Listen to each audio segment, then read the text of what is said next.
In today's video, I'm going to teach you how to fix, add, remove, or hide the footer on Squarespace. This is a crucial aspect of customizing your website to better reflect your brand and meet your unique needs.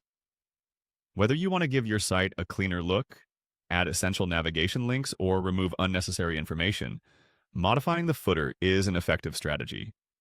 Let's begin by heading over to the Squarespace homepage. Once you're on the homepage, direct your attention to the top section of the page where you'll find the search bar. This tool is incredibly helpful for quickly accessing features without having to navigate through multiple menus. Click on the search bar and then type in Custom CSS. As you type, you may see options start to appear beneath the search bar. You'll want to select Custom CSS from the results. This will take you to a powerful section of Squarespace where you can directly modify the style of your web page through CSS code.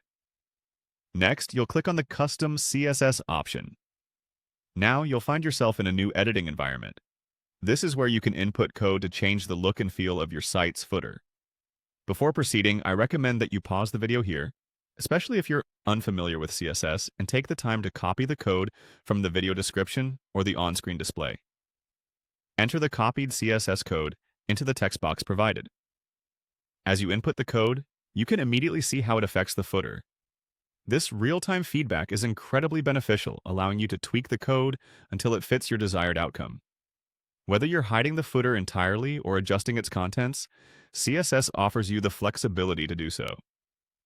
Once you've entered your desired CSS code and confirmed that the changes reflect your vision, the next crucial step is to click on Save. This is possibly the most important step as it locks in all the changes you've worked on and ensures they are applied to your live website. If you overlook this step, you might lose your changes upon exiting, so don't forget to save. And there you have it.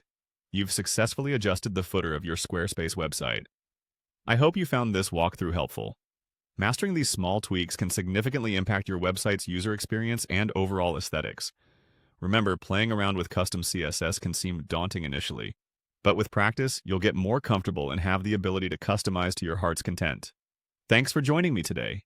Don't forget to like and subscribe for more helpful tutorials.